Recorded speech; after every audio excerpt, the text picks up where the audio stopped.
हरे कृष्ण।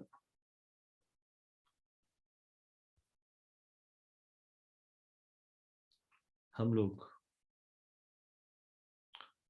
जप यज्ञ भगवनाम की महिमा का विस्तृत वर्णन नामक पुस्तक से चर्चा कर रहे हैं।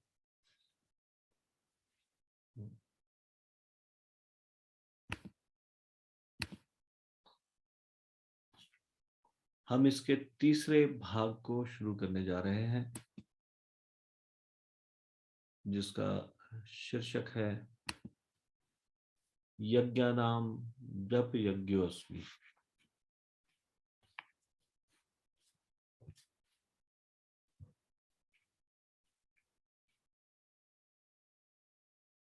भगवान कृष्ण भगवद गीता में कहते हैं, समस्त प्रकार के यज्ञों में मैं जप यज्ञ हूं।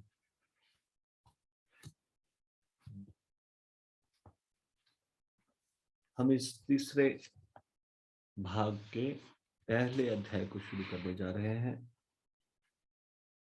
जिसका शीर्षक है भक्ति का सर्वोत्तम अंग। शीलजीव गोस्वामी ने भगवनाम की अशेष महिमा का वर्णन करते हुए कहा है कि अतएव यद्यन्यापि भक्ति कलो कर्तव्या तदा तत्संयोगे नैव युक्तम। अर्थात कलयुग में यदि भक्ति के किसी दूसरे अंग का अनुष्ठान करना भी हो तो उसे हरिनाम संकीर्तन के संयोग से ही करना चाहिए। इसका अर्थ क्या हुआ?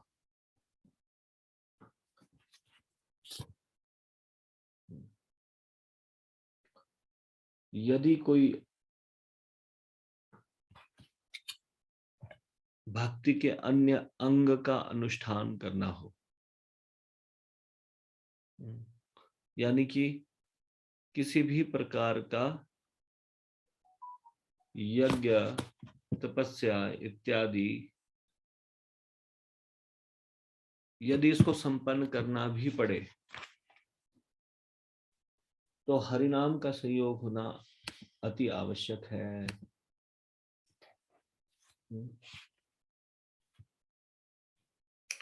जैसे कि विवाह यज्ञ, जैसे कि अन्य कोई अनुष्ठान,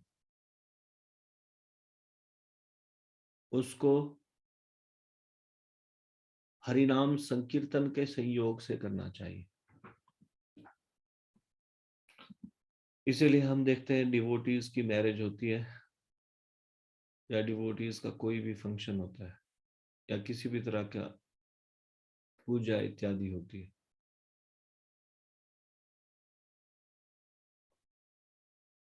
हरिनाम संकीर्तन के बिना अधूरा है।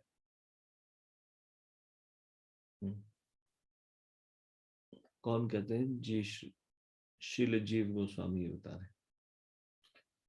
शील सनातन गोस्वामी ने भी हरिनाम संकीर्तन को स्मरण आदि भक्ति अंग से श्रेष्ठ बतलाया है। बृहद भागवतामृत के दूसरे स्कंद के तीसरे अध्याय के 148वें श्लोक में बताया जा रहा है, मन्याम हे कीर्तनमेव सतम लोलात्मकैक स्वरिति स्फुर स्मृते है वाची स्वयुक्ते मनसि श्रुतो तथा दिव्यत्परानप्युपकुरु वदात्मयम् वत्। अब वैकुंठ पार्षदगण अपने मत को व्यक्त कर रहे हैं,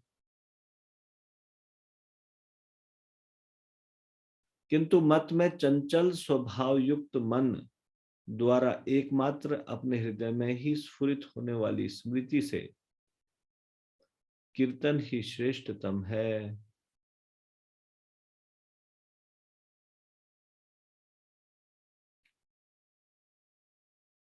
इसका कारण है कि कीर्तन जिह्वा में स्फुरित होकर स्वयं ही मन से संयुक्त होता है। अंत में वह कीर्तन ध्वनि अपनी श्रवणेंद्रियों को भी कृतार्थ करती है तथा अपने समान अन्य अन्य श्रोताओं जीवों को भी कृतार्थ करती है।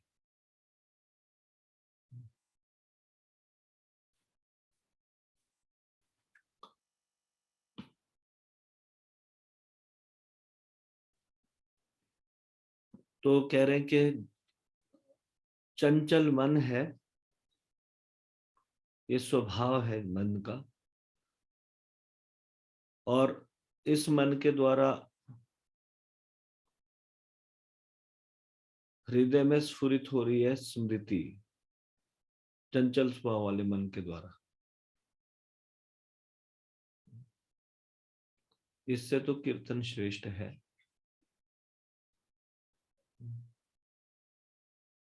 क्योंकि मन अभी सधा हुआ नहीं है, सधा हुआ न होने के कारण कभी स्मरण करता है, कभी नहीं करता है। लेकिन कीर्तन के द्वारा कानों को भी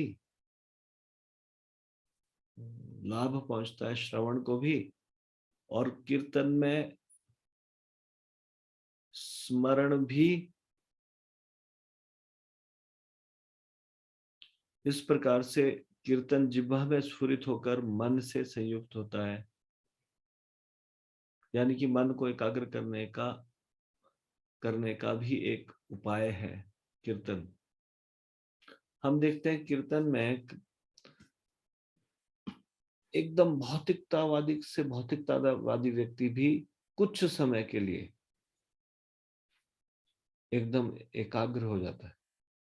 आपने देखा है कीर्तन जब पार्टिसिपेट करते हैं तो मंदिर में कोई एकदम से घोर ना, जो भगवान का भक्त नहीं है, वो भी थोड़ी देर के लिए म्यूजिक में अट्रैक्ट हो जाता है और ध्यान से सुनने लग जाता है।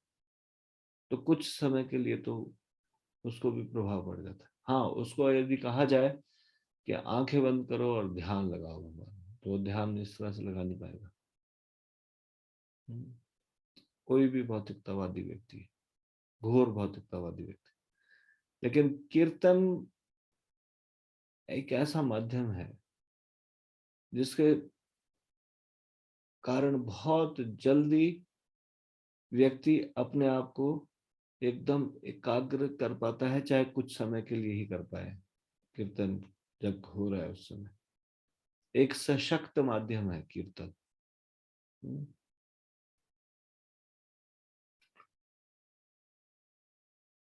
अन्य स्थान पे बृहद भागवतामृत में दूसरे स्कंद के तीसरे अध्याय के 158वें श्लोक में लिखा है, कृष्णस्य नानाविध कीर्तनेषु तन्नाम संकीर्तनमेव मुख्यम तत्प्रेम संपद जनने स्वयं द्राक शक्तम तथा श्रेष्ठतम मतम तथा।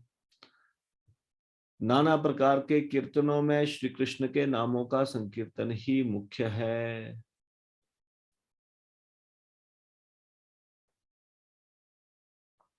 क्योंकि उनका नाम संकीर्तन शीघ्र ही प्रेम रूप संपत्ति को उत्पन्न करने में समर्थ है। अतः पंडित जनों ने भी नाम संकीर्तन को भक्ति के श्रेष्ठतम अंग के रूप में निर्धारित किया है। भगवान का नाम कीर्तन में होना कितना आवश्यक है। भक्ति सिद्धांत सरस्वती ठाकुर के पास कई बार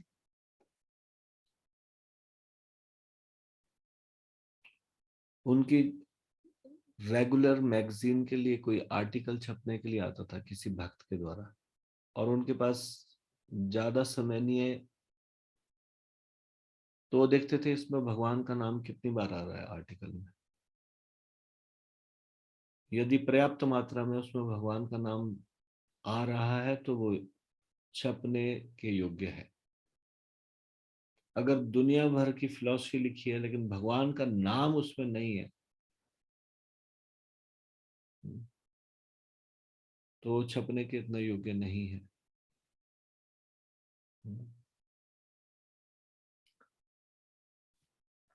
जब हम कि कीर्तन के बारे में देखते हैं, और फिर हम देखते हैं भौतिकतावादी लोगों के द्वारा बनाए गए कीर्तन, जिसमें दुनिया भर के बातें लिखी होगी, लेकिन भगवान का नाम का उच्चारण नहीं होगा। उससे श्रेष्ठ है वो कीर्तन जिसमें भगवान का नाम बार बार आता हो। हालांकि हमारे आचार्यों के द्वारा प्रकट किए गए मनोभाव, ये वैष्णव गीत,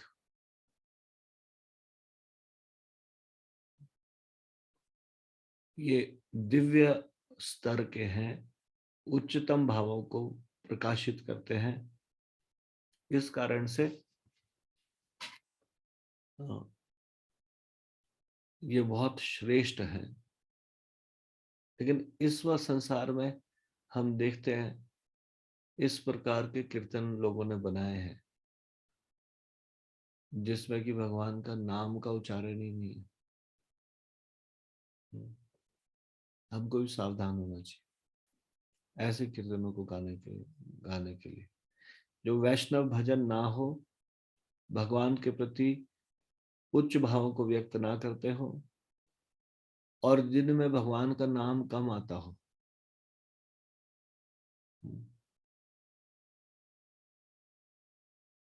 तो इसलिए प्रभुपाद जी विशेष करके हरिनाम संकीर्तन पर जोर देते थे।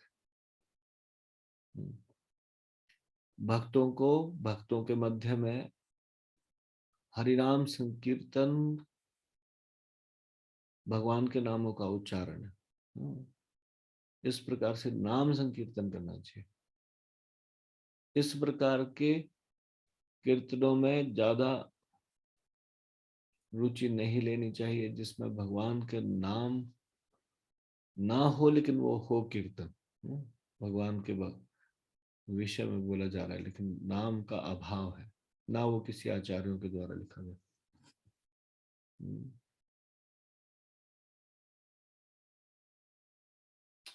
तो जितने भी प्रकार के कीर्तन है उसमें सबसे श्रेष्ठ है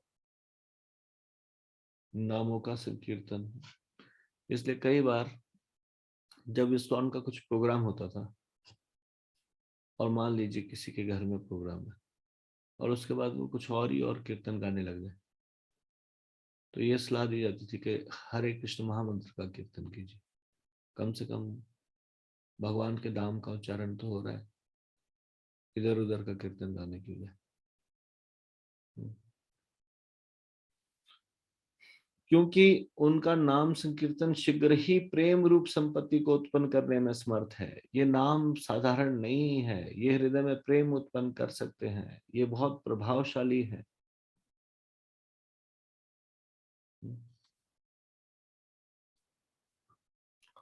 श्रील जीव गोस्वामी संकीर्तन के संबंध में कहते हैं, बहुभिर्मिलित्वा तद्गान सुखम श्री कृष्ण गानम। अर्थात श्री कृष्ण प्रीति के लिए बहुत लोगों का उच्च स्वर से भगवान के नाम आदि का कीर्तन करना ही संकीर्तन कहलाता है। संकीर्तन क्या है? बहुत लोगों यानी कि एक से ज्यादा लोगों के द्वारा उच्च स्वर में भगवान के नाम का कीर्तन करना, ये संकीर्तन है। संकीर्तन की डेफिनेशन, एक विशेष बात है कि शास्त्रों के अनुसार जप की अपेक्षा हरिनाम कीर्तन की महिमा सैकड़ों गुना अधिक बताई गई है। तो फिर कोई व्यक्ति सोच सकता है कि फिर तो बढ़िया है, माला करने से बच गए, कीर्तन करना बढ़िया है, एंटरटेनमेंट, थोड़ा म्यूजिक भी चलता है, नींद भी नहीं आती। और शास्त्रों में भी बोला गया है कि कीर्तन की महिमा जप की अपेक्षा सैकड़ों गुना अधिक है। तो क्यों ना फिर कीर्तन ही कीर्तन किया जाए, सुबह से बैठ के 16 माला का जप करने की बजाय कीर्तन बैठ के करते ना। फिर भक्ति कैसे करनी है? अपने मन माने तरीके से नहीं करनी, ना ये सिखाना हम लोगों ने। भक्ति करनी है, जैसा बताया जाए वैसी भक्ति करनी है। चैतन्य महाप्रभु ने यदि कहा होता कि जप नहीं करना, सिर्फ कीर्तन करना है, तो हम कीर्तन ही कीर्तन करते। चैतन्य महाप्रभु स्वयं भी संख्या पूर्वक नाम जप करते थे और हरि नाम संकीर्तन भी करते थे, दोनों चीज करते थे। इसलिए जैसा उन्होंने आदेश दिया चैतन्य महाप्रभु यानी कि भगवान कृष्ण ने, तो हम भी वैसे ही करते हैं। क्या जप की निर्धारित संख्या का माला में जप करना, हरे कृष्ण महामंत्र की निर्धारित संख्या का माला में जप करना, और अन्य समय में हरिनाम संकीर्तन भी करना। तो इसमें रीजन बताया क्यों ये श्रेष्ठ है हरिनाम संकीर्तन। क्योंकि जप करने वाला स्वयं को पवित्र करता है, परंतु उच्च स्वर से भगवान नाम का कीर्तन करने वाला स्वयं को और श्रोताओं को भी पवित्र करता है।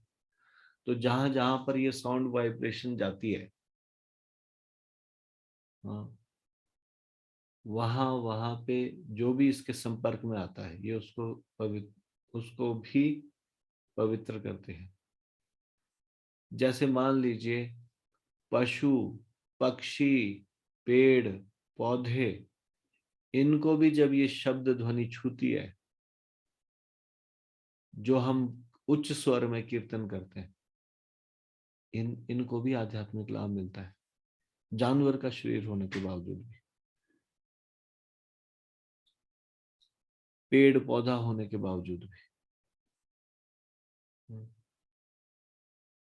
ये ध्वनि का स्पर्श होने मात्र से उनका लाभ होता है। कई बार हम देखते हैं भक्त लोग इस प्रकार का कीर्तन करते हैं जिसमें जोर जोर से एक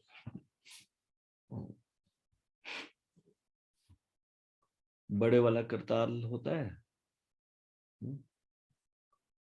वो या मृदंग को इतना जोर से पीटेंगे,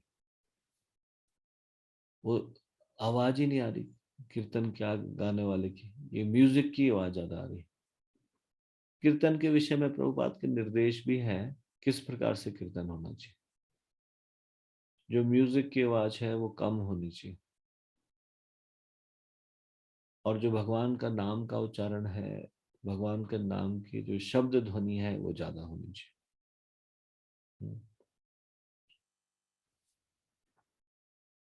कई बार कई अपनी कला दिखाने के लिए देखिए कितना वो म्यूजिक का ज्ञाता है, तो उसको बड़ा लंबे स्वर में गाएंगे, हरे कृष्णा को कुछ नई धुन बनाएंगे और उसमें आलाप लेंगे बहुत लंबा इस प्रकार का कीर्तन को भी ज्यादा रिकमेंड नहीं किया जाता।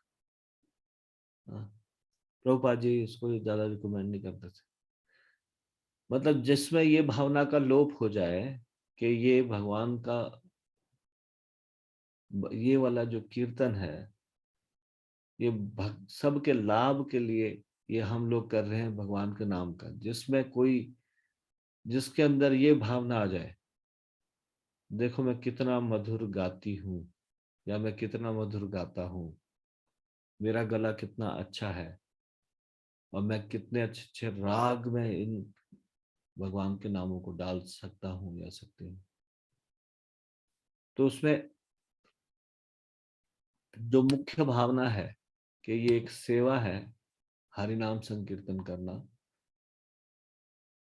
और ये लोगों को प्रभावित करने के लिए नहीं,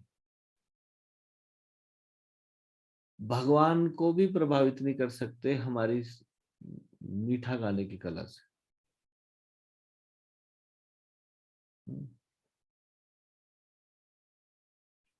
गंधर्वों के सामने फेल है यहाँ पे सारे के सारे।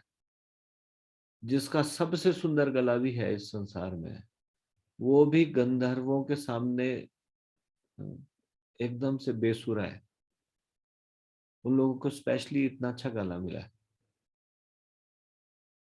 अगर श्रेष्ठता कौन अच्छा गाता है, तो कौन अच्छा गाते में भगवान का ध्यान नहीं है, कौन सुंदर गा रहा है, किसका हृदय भगवान का ध्यान है सही चेतना में कौन गा रहा है, सही चेतना में दीन भाव से कौन गा रहा है, अपने आप को निम्न समझ कौन रहा है, ना कि मैं सर्वश्रेष्ठ गायक हूं, इस प्रकार से नहीं।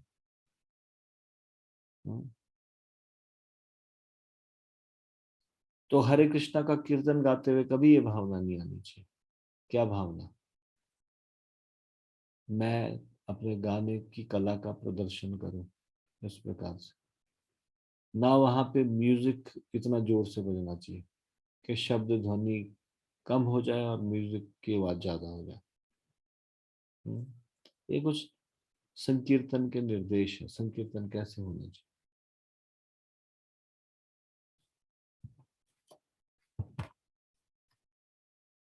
अभी हम इसको यहीं पे ही विराम देते हैं।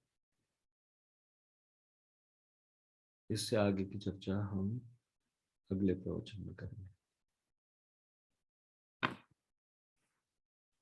श्री जप यज्ञ की जय, श्री हरिनाम संकीर्तन की जय, श्री राम प्रभु की जय, शिल प्रभुपाद की जय, निताई गौर प्रेमानंदे।